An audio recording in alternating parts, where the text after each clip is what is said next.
고맙습니다. 제가 좋은 교회에 왔습니다.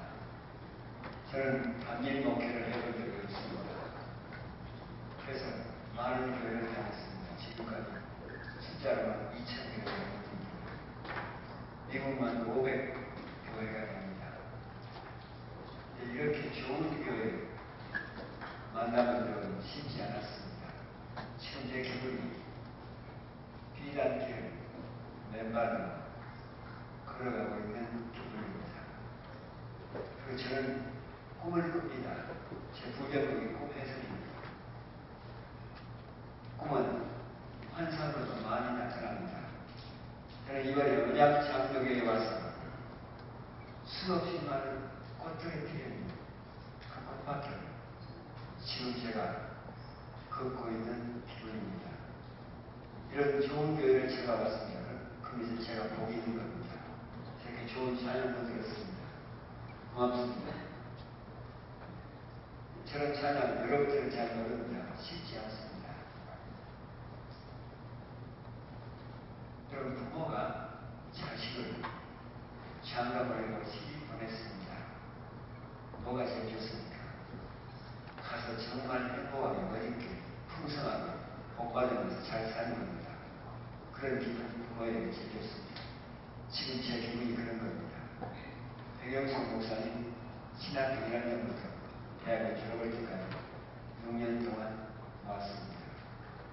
와서 여러분 만나서 이렇게 목회 잘하는 게 보니까 제가 공중에 뜬 기분입니다. 지금 제가 조금 흥분했습니다. 여러분 제 고향이 전에는 그 지난 사회보다 멀리 떨어진 섬이라고 말씀드렸습니다. 우리 아버지가 무슨 생각을 가지고 우리를 보냈습니다. 우리 섬 뒤에는 아름다운 소나무로 우거진 섬입니다. 그 섬 밑에 우리 아버지가 집을 지었습니다. 마을과는 떨어집니다. 지금 생각해보니까 꼭 절간입니다.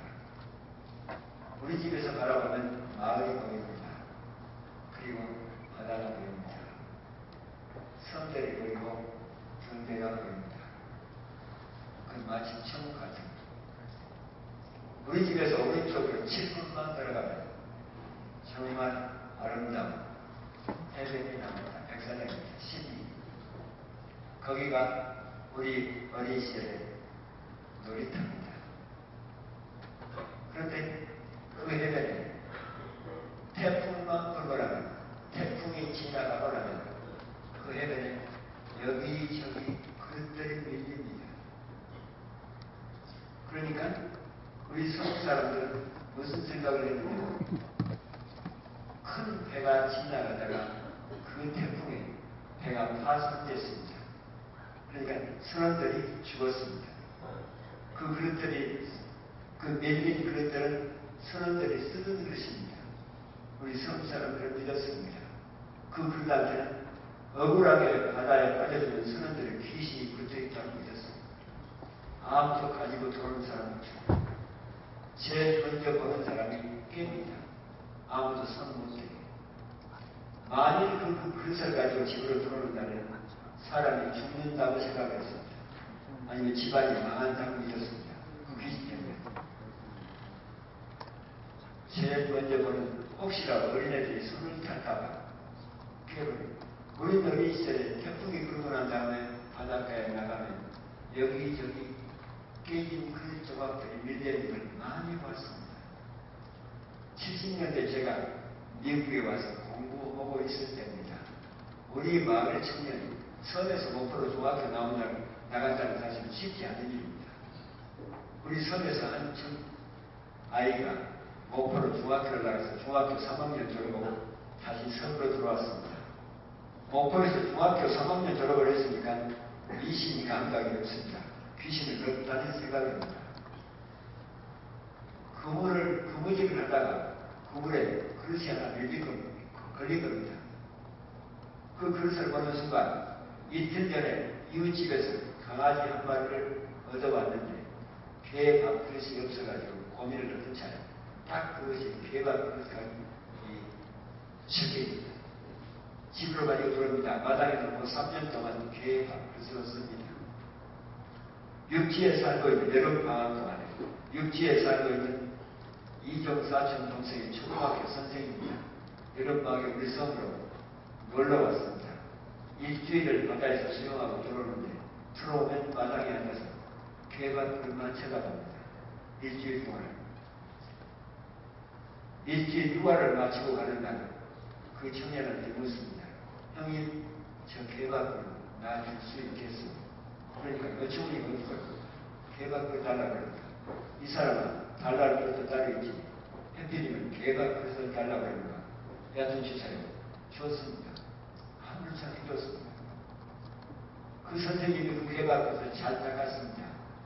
괴짝에 잘 포장해서 집어넣고 목포시청으로 찾아갔습니다. 시청 총무과장에게 대한민국 국민이 국가에다가 감정 의뢰를 신청한다고 신고서를 냅니다. 목포시청에서는 그 개밥그릇을 어디로 보냈느냐? 국립박물관으로 보냈습니다. 1975년 중반 조금 넘어갈 때 서울 강남이 개발된 때입니다.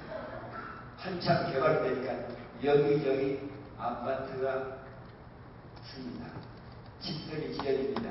그때 50평짜리 아파트가 비싼 것은 2천만 원입니다. 싼 것은 1,500만 원입니다.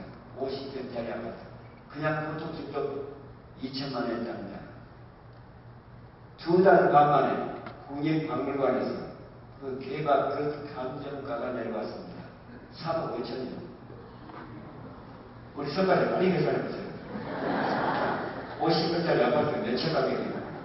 3억 5천은 2천만 원, 17채 반 가격입니다. 이게 웬일이에요? 우리 섬 사람들은 몰랐습니다. 각종 국가에서, 나라에서 해군 군함이 우리 섬 그 바닷가를 댕둘러서 아무도 못 들어가요. 왜 그런지 몰랐습니다. 국가에서 그 개발것을 보고 놀랐습니다. 이 보물이라는 사실. 그래서 알아보니까 1368년 송나라 만나라 거기에서 2만 점의 도자기를 싣고 일본으로 무역선이 가다가 태풍에 우리 상황에서 가라졌습니다. 벌써 600년, 700년 전입니다. 가라지고 나니까 갯벌 속으로 들어가는데 제일 위에 난간이 세월이 지나면서 사가서 없어집니다. 태풍이 불면 제일 위에 실렸던 그릇들이 몇 개씩 밀렸던 거예요. 그걸 모르고 우리는 했습니다. 지금도 나는 생각만 해도 억울합니다. 그거 하나만 가졌으면 이게 어가지를 펴는 거죠. 왜 우리 섬 사람들은 그걸 그렇게 수백 년 동안 깼겠어요? 그걸 보물이라고 생각을 안 했습니다. 참, 그래서 깬 겁니다.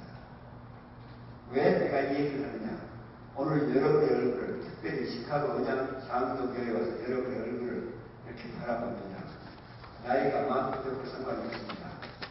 남자고 여자고 상관이 없습니다. 여러분의 얼굴을 보니까 미안합니다. 내 눈에는 딱 그 개밥을 여러분. 하나님이 여러분을 이 땅에 보낼 때 어떻게 보내주어서 예수님이 증명을 했습니다. 한 생명이 무엇보다도 뛰어나고요. 천하보다도 뛰어나요. 이 얘기는 한 생명이 천하보다도 뛰어나는 말씀입니다. 여러분은 보물입니다. 내 나이가 어떻게 됐든 그건 엄청난 보물입니다. 그런데 많은 사람들이 자기가 보물이라는 사실을 생각을 했습니다. 그래서 깹니다. 절망에서 깨고, 오로지 거듭다고 깨고, 술 먹어서 깨고, 도박에서 깨고, 아닙니다. 마약에서 깨고. 우리 한국에 그판이요. 한국에서 제가 제일 정말 아끼는 탤런트가 있었습니다. 최진실이요. 최진실은 정말 끼가 있습니다. 국민 배우입니다. 그 애가 자기를 깨버립니다. 엄청난 보물입니다. 여러분, 한국이 세계다 내놓을 수 있는 자랑스러운 기업이 삼성이잖아요. 삼성에서 누가 돈 버는 겁니까? 삼성전자입니다. 삼성전자 부사장이면요, 그건 대한민국 보물입니다. 그 사람이 광명한 아주 발생 어느 세대에 들려서 깁니다. 보물입니다. 그걸 생각을 하고 깨는 거. 지금 내가 이런 얘기를 해도 여러분 얼굴을 쳐다보면 보입니다. 많은 분들 설마 내가 보물일까? 설마 내가 보물일까? 여하튼 여러분은 예수님이 증명을 했습니다. 여러분은 보물입니다. 보통 보물이 아닙니다. 여러분들 귀하게 여기시기 바랍니다. 지금도 자기가 보물이라고 생각하지 않는 분한테 몇 가지 얘기를 하겠습니다. 여러분, 오하이오에 가면 클리브랜드가 있습니다. 옛날 60년대, 70년대 굉장히 번창하는 도시입니다. 공업도시로. 클리브랜드에 가면 감리교회가 제일 컸습니다. 클리브랜드 그때 담임 목사님이 1960년대, 70년대 목사님 이름이 로버트 켈리입니다. 나이가 38입니다. 설교로, 목회로, 그리고 대학 강의로 미국을 주름잡던 유명 인사입니다. 근데 그분이 로버트 켈리 목사님 설교보다도 강의보다도 목회보다도 더 잘하는 게 있었습니다. 농구입니다. 농구골을 딱 손에 대면 신적인 사람으로 바꿔집니다.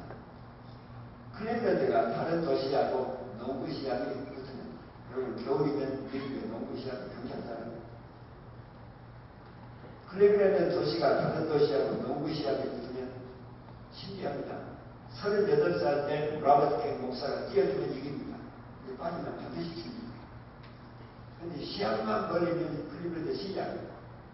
로버트 켈리 목사님을 붙잡고 늘어집니다. 한 번만 뛰어다가 드디어 38살 농구팀에 들어갑니다.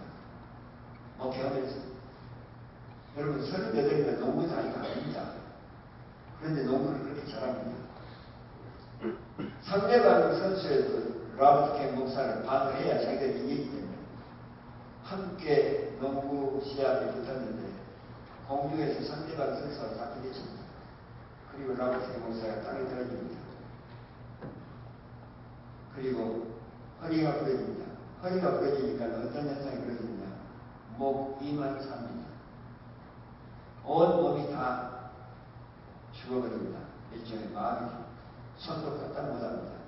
정신은 청청합니다. 말 제대로 합니다. 온 몸만 작동을 않습니다. 일종의 식물인간으로 바뀌어집니다. 로버트 켈리 목사님의 인생이 끝났습니다. 저 그렇게 믿었습니다. 2년 동안 그렇게 대사들을 받아내면서 아내한테 수백 번도 넘게 계속 부탁합니다. 나를 안락사시켜달라고. 내 인생은 이제 끝났으니까 나를 안락사시켜달라고. 그건 불법입니다. 그래서 못합니다. 2년이 되는 날 로버트 켈리 목사님이 꿈을 꿉니다. 근데 꿈에 자기 집 지하실을 내려갑니다. 여러분, 로버트 켈리 목사님 집에 지하실이 없습니다. 그 꿈에서는 지하실이 있는 겁니다. 지하실 내려갈 때 놀라운 것은 지하실을 지키고 있는 경비가 딱 앉아 있습니다. 로버트 켈리 목사가 꿈에서는 멀쩡했습니다. 당신 누구예요? 그러니까 목사님 집 지하실 지키고 있는 경비입니다. 가드입니다. 당신 언제부터 여기 있었어? 그러니까 옛날부터 있었습니다. 목사님 집 지하실 지키냐. 어디 한번 봅시다. 경비가 문을 열어줍니다. 지하실 문을. 문을 여는 순간 로버트 켈리 목사님이 환성을 지릅니다. 허! 우리 집 지하실이 이렇게 아름다운 방이 구겨져 있었던가. 그러니까 가드가 따라오면서 목사님이 옛날부터 있었습니다. 그런데 목사님이 한 번도 내려와서 구경을 하신 적이 없었습니다. 오늘 처음입니다. 구경하면서 허! 우리 집 지하실에 이렇게 아름다운 방이 있었던가. 허! 우리 집에 이렇게 아름다운 방이 있었던가. 놀래다가 꿈을 깹니다. 자기 소리. 꿈을 깨놓고 보니까 역시 자기는 온몸이 마음이 되어 있었습니다. 이 꿈이 무슨 꿈이야? 이 꿈이 무슨 꿈이야? 2달 후에 그 몸을 앰뷸런스에 싣고 시카고입니다. 시카고 저 남으로 내려가면 연구소가 있습니다. 연구소에서는 꿈 해석을 합니다. 거기 와서 자기 꿈 얘기를 합니다. 그 심리연구소에서, 치료연구소에서 그 꿈을 듣고 이렇게 해석을 합니다. 당신 인생이 이제는 끝나버렸다고 생각하고 있습니다. 근데 하나님은 당신에게 아직도 한 번도 사용하지 않은 엄청난 가능성 자원이 아직도 남아있다고 말해주고 있습니다. 그 가능성이 무엇인지는 모르겠지만 그 한 번도 사용하지 않은 그 엄청난 보화로 지금 나도 들어서 들어가는 겁니다. 그 답을 듣고 돌아갑니다. 이거 뭐냐? 내가 어떻게 하나님이 나한테 준 이 가능성을 다시 쓸 수 있느냐? 거기다가 처음부터 첫째 시작이 욕심을 버립니다. 모든 욕심 다 버립니다. 그리고 회개하기 시작합니다. 용서를 할 사람 용서합니다. 용서 받을 사람 용서받고 사람 그 작업을 시작합니다. 1년 2개월이 걸립니다. 신기합니다.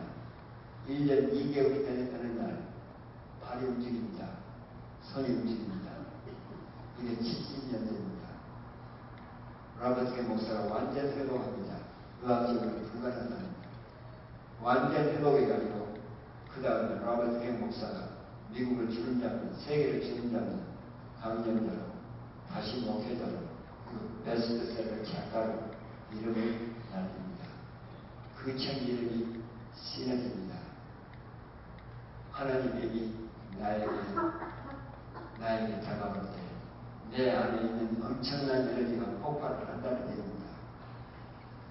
하나님은 공평하십니다. 여기 앉아있는 여러분 안에 하나님 로버트 K한테 줬던 그 엄청난 지하실의 그 보화 로버트 K 목사한테만 준 게 아닙니다. 지금 여기 앉아있는 여러분에게 같이 줬습니다.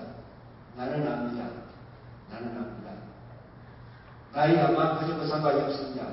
남자고 여자고 상관이 없습니다. 얼마나 많이 배웠느냐 안 배웠느냐 돈이 있느냐 없느냐 전혀 상관이 없습니다. 여러분 안에 엄청난 아직도 건드려보지도 않은 보화가 가능성이 들어있다는 사실은 분명합니다. 그걸 들어서 쓰시기를 바랍니다. 건강을 위해서, 사업을 위해서, 무엇을 위해서는 상관이 없습니다. 여러분, 한국이 세계에다 내놓을 수 있는 게 뭐가 있을까요? 한국이 세계에다 내놓을 수 있는 경제에서 가장 귀한 것을 내놓을 수 있는 게 뭘까요? 현대인가요? 삼성? 아닙니다. 사람입니다. 한국 사람, 보통 사람들 아닙니다. 경제하는 보안입니다. 하나하나 보면 전부 다 보안입니다. 끼가 있습니다. 아마 유대인들하고 한국 사람들하고 딱 막 붙으면 막상 만날 겁니다. 제가 몇 년 전에 프랑스를 갔습니다. 작년인가요? 프랑스를 가서 프랑스 교수님들과 만나서 이 얘기를 나눌 기회가 있었습니다. 그런데 프랑스 교수가 저한테 그런 얘기를 합니다. 한국 가수가 갑자기 손을 흔들었습니다. 손을 흔들니까 세계가 미친다는 이해가 가죠. 어떻게 한국 가수가 손을 흔들니까 전 세계가 다 미친 프랑스가 미쳤다는 겁니다. 그래서 제가 그랬습니다. 프랑스가 한번 흔들어보라고. 프랑스 사람도 흔들어보라고. 그런데 대답이 진지합니다. 절대로 안 됐다. 서양 사람이 흔들어가지고는 안 됐다는 겁니다. 근데 이제 일본 사람이 흔들어도 안 되고 중국 사람이 흔들어도 안 되고 한국 사람은 흔들면 안 된다는 겁니다. 이게 뭐예요? 한국 사람이 가지고 있는 도저히 다른 민족을 따라올 수가 없는 어떤 특성이 있습니다. 독특한 보호가 있습니다. 8년 전에 제가 두바이에 어떤 세미나에 갔습니다. 두바이에서 세미나 끝나면 두바이에서 바라보면 바로 이란입니다. 보입니다. 그때 그때 들은 얘기가 이란 전 국민이 한국 드라마에 미쳐 있답니다. 이란 국민의 80%가 한국 드라마에 미쳐 있답니다. 제가 물었습니다. 나머지 20%는 왜 안 봅니까? 텔레비가 없어서 합니다. 그럼 텔레비 이란 전 국민이 한국 드라마에 미쳐 있는데 그들과 우리가 무슨 상관이요? 결과가 없습니다. 왜 그럴까요? 한국 사람이 드라마를 만들어는 그렇게 사람이 좋아합니다. 중국 가보면요. 중국 상해에서 300km를 내려가면 이우푸텐이라는 도시가 나옵니다. 거기는 서울보다도 큽니다. 현재 도매 물건을 파는 도시입니다. 구경만 2달 반을 해야 합니다. 소매로는 물건을 안 팝니다. 컨테이너만 팝니다. 중국의 모든 공산품들이 많이 거리도 대부분 80% 모인다. 거기서 컨테이너를 3개다 하는 겁니다. 우연히 김집사 사장님하고 나하고 둘이 거기를 가서 가게를 여기저기 들다닙니다. 사는 손님들 많지 않습니다. 하루에 컨테이너 하나만 팔아도 돈을 벌거든요. 손님은 많지 않은데 한 10가게를 들어다니는데 신기합니다. 중국 그 가게 주인들이요. 샤프다 한국 드라마 보고 있는 겁니다. 자막 찍어서 10가게가 다. 제가 김집사님한테 집사님 미안하지만 시간 좀 냅시다. 저쪽으로 50가게만 쭉 한번 돌아보세요. 몇 가게가 한국 드라마를 보고 있습니다. 나는 이쪽으로 50가게를 돌아다니겠습니다. 몇 가게가 한국 드라마 보고 있니까 둘이 다 해놓고 찻집에 가서 앉아서 둘이다가 말이 없는 거예요. 그렇게 가슴이 뭉클할 수가 없습니다. 100가게가 다 한국 드라마 보고 있습니다. 이 얘기가 무슨 얘기요? 천드라마 봐야죠. 아니 미국 드라마를 보든가 일본 드라마를 보든가 아닙니다. 한국 드라마에 미쳐 있습니다. 이 얘기 무슨 얘기요? 옛날에 군대 가지고 점령에 들어갔습니다. 이제는 문화입니다. 한국 사람은 보통 사람들 아닙니다. 보합니다. 한국에서 가장 귀한 보물은 뭘까요? 아이들입니다. 아이들 아직도 때가 묻지 않았거든요. 이 아이들 보통 보물이 아니에요. 왜 우리 민족은 아직도 유대인들과 상대가 안 될까요? 왜 그럴까요? 안 되는 이유가 있습니다. 유대인들의 가정에서 비교적 아이들을 보호하라고 패지 않습니다. 근데 우리 한국 가정은 전문적으로 깹니다. 아주 4살부터 깹니다. 한국 가정은 끈적입니다. 그래서 안 되는 겁니다. 유대인 민족과 한국 민족이 맞붙으면 막상 아니 우리가 더 이깁니다. 그 미국에서 많은 증거가 나왔습니다. 증거로 아이들을 깨는 겁니다. 과외를 깹니다. 4살부터 과외시킵니다. 피아노 시킵니다. 태권도 시킵니다. 이건 깨는 겁니다. 이건 고를 갖는 겁니다. 제가 그래서 우리 연구원, 우리 대학 학생들이 1000명입니다. 그 학생들 모아놓고 제가 특강을 했습니다. 그 특강 내용이 뭐냐? 1965년 케네디 공항연구소에서 발표한 겁니다. 사람은 내 마음을 알아주는 말을 한마디만 들으면 사람은 돌변합니다. 누가 진심으로 내 마음을 한 번만 알아주는 말을 딱 들은 순간 집중력이 배려됩니다. 창의력이 배려됩니다. 세 번째가 저항력이 배려됩니다. 누가 내 마음을 알아주는 말을 진심으로 듣는 순간 내 침성이 닫아집니다. 여러분의 침성물에다가 침성물은 살균력을 가지고 있습니다. 그런데 거기다가 살균력을 견딜 수 있는 세균을 집어넣습니다.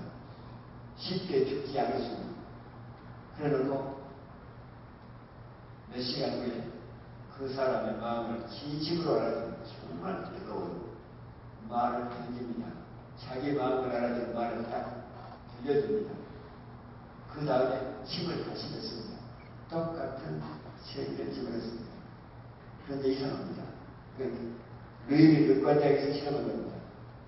내 마음을 알아주는 말을 듣는 순간에 아까 몇 시간 전에 집어넣은 침 속에 집어넣은 그 세기는 아직도 살아있습니다. 근데 몇 시간 후에 내 마음을 알아주는 말을 딱 듣는 순간에 침을 뱉어놓고 똑같은 세기를 집어넣습니다. 근데 세기 집어넣으면 들어가자마자 죽습니다. 살아남지 못하고 침속이 달라진 겁니다. 어떻게 해요? 엄청난 주황이 달라진 겁니다. 저는 이 원리를 우리 학생들한테 얘기했습니다. 우리 이 아이들 다 망치고 있어. 한국 부모들이, 제일 먼저, 다음에 학교 선생님들, 사회. 자, 그런데 이 과외를 누가 중단시킬 수 있느냐? 못합니다. 한국 부모들이 얼마나 앞장서요. 지금 내가 이런 얘기를 할 때 내 손으로 과외를 받고 있습니다. 지금. 한국 엄마들, 아빠들 이 억척스러운 기를 막을 길이 없습니다. 그 무서운 전두환 대통령도 못 막았어요. 막을 안 됩니다. 이걸 막을 길은 없습니다. 그래서 여기서 우리가 그 아이들을 도와줄 수 있는 길이 뭐냐? 아이들이 공부 때문에, 과외 때문에 얼마나 고생하는지 이 아이들의 고생하는 마음을 진심으로 부모가 들려줄 수 있습니다. 아이들 마음을 알아주는 말을 들려줄 수 있으면 이 아이들 창의력이, 집중력이, 저항력이 상승될 거다. 그 길밖에 없다. 우리가 아이들 도와줄 수 있기. 그리고 강의를 끝냈는데 내 앞에 부부가 다 서울대학을 나왔습니다. 캠퍼스 카페입니다. 그 부부가 끝나고 다 가야 되는데 5시, 오후 5시 가야 되는데 안 가고 내 앞을 가로막고 있는 거예요. 내가 무슨 얼마 있어? 그랬더니 그 아내가 하는 얘기가 목사님 우리 집 큰애가 딸인지 중학교 2학년입니다. 그 아이가 자기 발에서가 아니라 전교에서 뒤에서 3등이에요. 전교에서 뒤에서 3등이에요. 꼴등이랑 마찬가지입니다. 근데 그 아이한테 어떻게 우리 딸 공부하느라고 고생한다. 이 말을 할 수 있겠냐는 겁니다. 나는 그럼 우리 딸 공부하느라고 고생한다. 이걸 진심으로 해주라는 겁니다. 우리 아들 공부 때문에 고생한다. 이걸 진심으로 해주라는 겁니다. 그럼 아이들이 달라진다. 근데 그 부모가 어떻게 전교에서 뒤에서 3등짜리 딸한테 우리 딸 공부하느라고 고생한다. 얘기를 할 수 있겠냐는 겁니다. 제가 정색을 하고 공부 때문에 마음에 시달리는 피가 마르는 그 고통을 하는데 일등만 얘기가 볼거가 돼. 공부 못해서 못하는 게 아니야. 안 되니까 못하는 거예요. 자기 스펙 내려가 그 아이가 얼마나 비참한 걸 알아. 진짜 공부 때문에 정말 마음으로 피 마르는 고통을 겪는 게 뒤에 아이들입니다. 그러니까 그 아이들도 똑같이 얘기해야 돼. 우리 딸 공부 때문에 고생한다. 잘하라는 얘기 말고 우리 딸 공부 때문에 너무 고생한다. 이 얘기를 해줘야 된다고 저는 그렇게 얘기했습니다. 그런데 제가 깜짝 놀랐습니다. 당신 부부는 천재라고 소문났잖아요. 둘 다. 한 번도 1등을 놓쳐본 적이 없다면서 대학 졸업할 때까지 초등학교 때. 왜 그 아이가 그래요? 그러니까 부모가 깬 거야. 부모가 깨버린 거야. 이 아이가 초등학교 들어갔는데 자기 반에서 8등을 얻으래요. 여러분 8등이면 정보에 우리가 정보에 이 아이는 그걸 감당하면서 못합니다. 미쳐버린다 이 양반. 자기 딸이 8등을 했다는 사실을 이걸 감당합니다. 그러니까 제 누구 잘못을 차려야 되는데 마누라가 받아가서 당신 누구다가 우리 둘 다 자기는 절대 안 닮았다는 겁니다. 이 아이가 초등학교 3학년 4학년 돌아가는데 20등으로 내려가는데 그 남편이 하는 얘기가 악을 쓰면서 딸한테는 얘기 안 합니다. 마누라만 들들 볶습니다. 우리 집안에는 저런 대가리 없어요. 우리 집안에는 저런 대가리 없어요. 그러니까 자기 집 남편 집에는 그런 대가리가 없잖아요. 누구 집 대가리 닮았다는 얘기예요. 제가 집 대가리 닮았다는 얘기예요. 둘이 붙들고 싸웠습니다. 육박이. 그런데 반드시 그런 일이 십자인을 받고 나서 이 엄마는 가만히 있지 않습니다. 밤으로 딸을 부릅니다.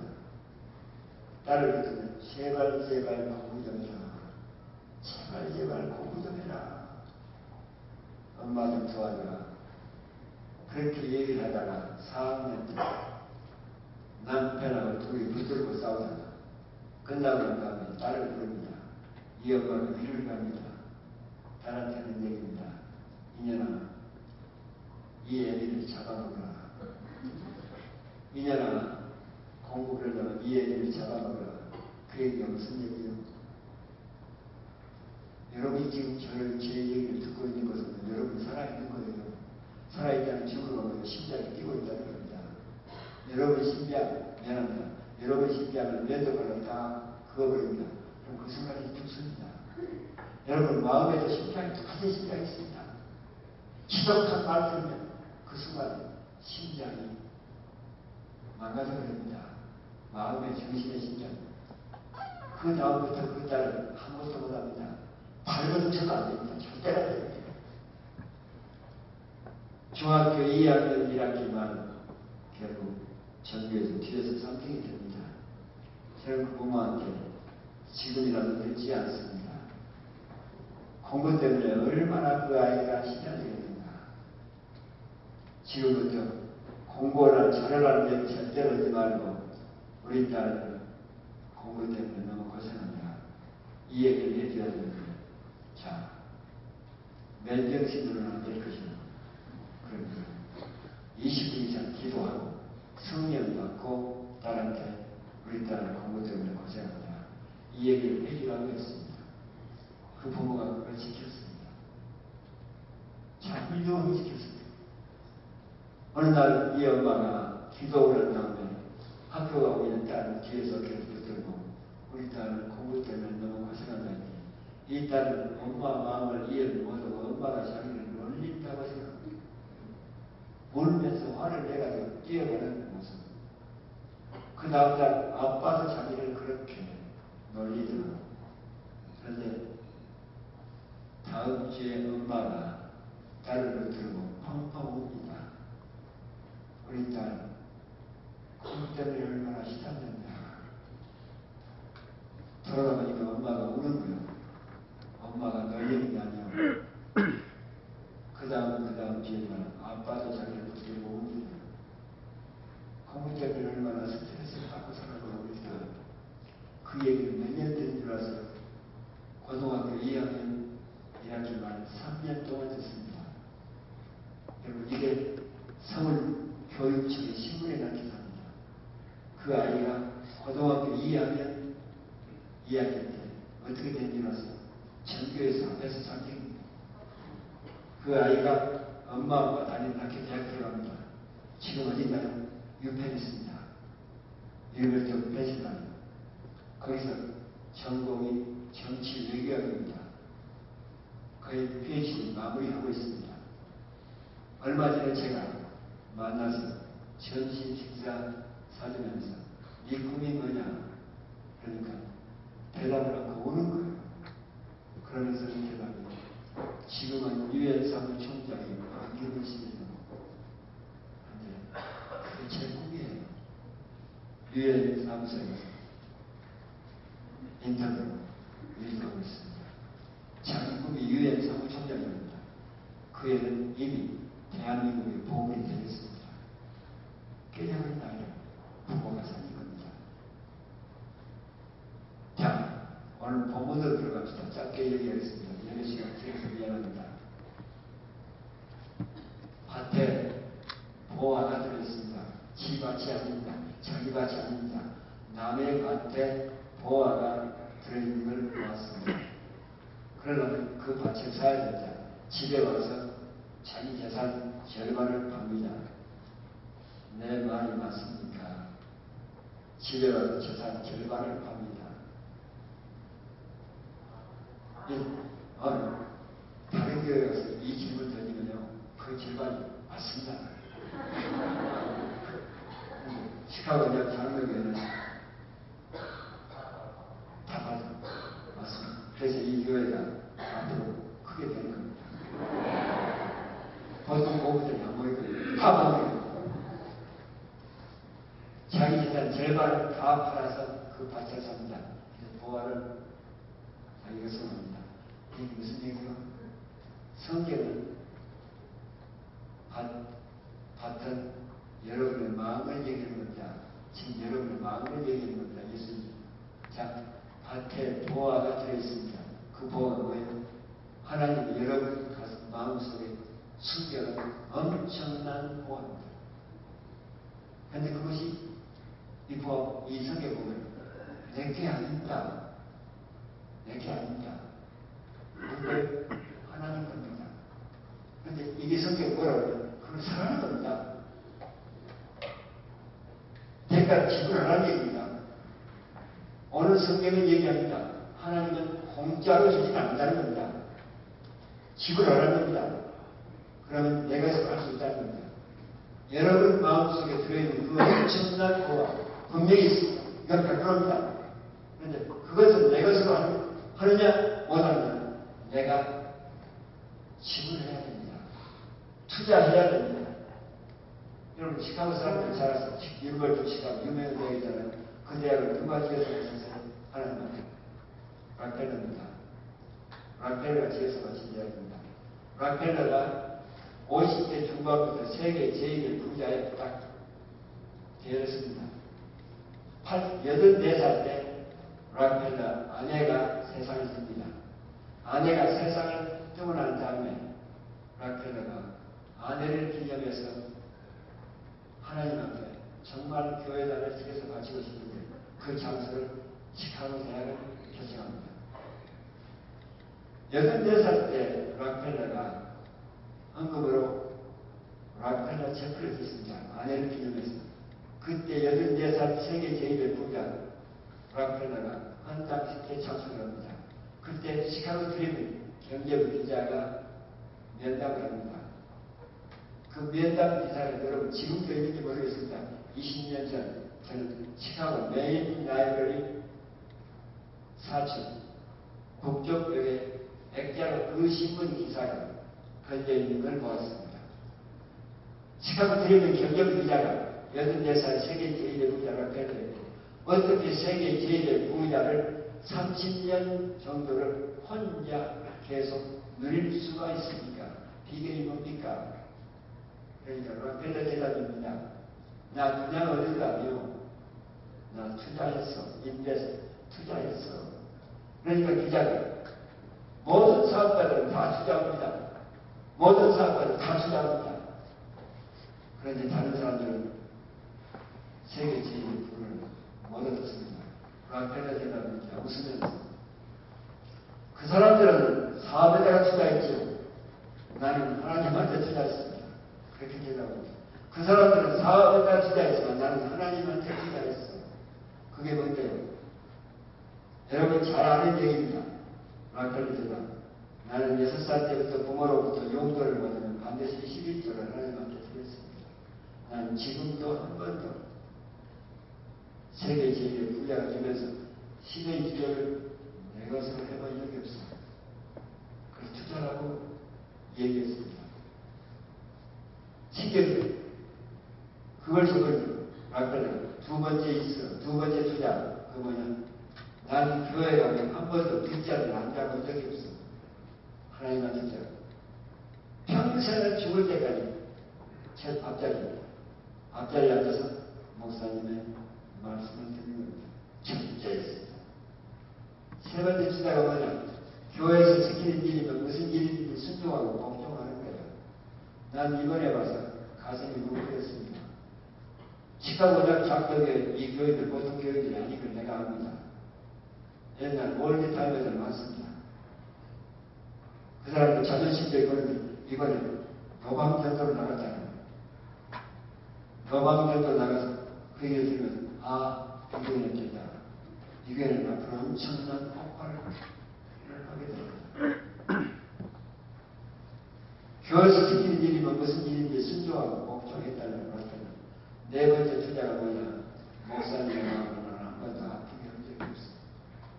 그게 네 번째 투자라고 얘기했습니다. 락펠러는 그렇게 살았습니다. 그렇게 산 결과 하나님이 락펠러에게 세계 제일의 보화를 그렇게 던져주었습니다. 오늘 본문은 여러분에게 묻습니다. 뭘 투자했느냐? 뭘 투자했느냐? 투자하면 보화를 주겠다는 겁니다. 그냥은 안 된다는 겁니다. 옛날 70년대 나와 함께 노들에서 공부했던 정말 치는 룸메이트 친구가 있습니다. 장로교 친구입니다. 엘라이 친구가 제가 90년대, 91년 이제는 맥커믹에 안식년 교수로 와 있었는데 그때 스프링필드에 제일 유명한 교회 담임 목사님이 되어 있었습니다. 나중에 자기 교회에 와서 설교를 해달라고 하도 친한 친구이기 때문에 토요일날 갔습니다. 그 교회가 엄청나게 큽니다. 정원이 오고 토요일날 가서 그 교회 청소하시는 분을 만났습니다. 근데 그분이 마핑을 하는데 찬송을 부르면서 땀을 빨빨 흘리면서 밀고 가는데 나는 나를 보면 인사를 하고 이렇게 지나가는데 내가 지나가는 걸 의식을 못하겠네. 찬송을 부르면서 땀을 흘리면서 그냥 지나갔습니다. 그 다음날 주일날 그 교회 설교를 끝내고 점심 먹고 내 친구하고 함께 시카고로 돌아오려고 나옵니다. 나오다가 그 교회를 걸어오는데 어제 청소했던 그분이 40대 중반쯤 되는 남자입니다. 아주 보니까 우리말로 교회 관리 사찰 그렇게 부릅니다. 그분이 어제 청소했던 그분이 먼지 주일날 오후 때 먼지 털개를 2개를 가지고 유치원 보통 우리는 하나 가지고 텁니다. 근데 이거는 2개를 가지고 춤을 추는 어제처럼 똑같이 땀을 흘리면서 나는 지나가면서 그 사람을 어떻게 봤느냐. 정신이 조금 모자란 사람. 우리말로 팔고. 그러니까 저렇게 청소년이 좋은 겁니다. 사람이 모자라도 저렇게 살짝 모자라면 참 좋겠다. 그렇게 웃으면서 지나가는데 내 친구 엘라이 목사가 나를 톡 치더니 바우서 박사님을 알아? 바우서 박사님을 알아요? 내가 놀래가지고 바우서 박사 그랬더니 바우서 박사 몰라? 일리노이 전 주민이 가장 존경하는 세 사람 가운데 한 분이야. 노벨 물리학상 수상자야. 노벨 물리학상 수상자. 놀래가지고 내가 폰을 넘겼더니 그분이 먼지를 털다가 우리 소리를 듣고 쳐다보는데 땀을 빨빨 흘리면서 걸어오는데 웃으면서 딱 소년이 팔고 얘기를 나누면서 내 친구가 나한테 바우스 박사님 몇 살인가 짐작해봐 상상해봐 아무리 봐도 45 이상 안 보였지 81살이야. 그 이름이 본명이 닉네임이 바우스고 본명은 에드와드 퍼셀입니다. 에드와드 퍼셀. 그날 저녁 시카고로 돌아오는 계획을 취소하고 식당에서 내가 초대해서 함께 만나면서 우리 셋이 내 친구 목사 셋이 식사를 하면서 어떻게 노벨 물리학상을 받았어. 노벨상 가운데서도 물리학상이 그렇게 어렵다는데 자기는 노벨상을 노력해가지고 받은 게 아니고 어처구니없이 받아버렸죠. 어떻게 받았는지 나 물리학 교수였어.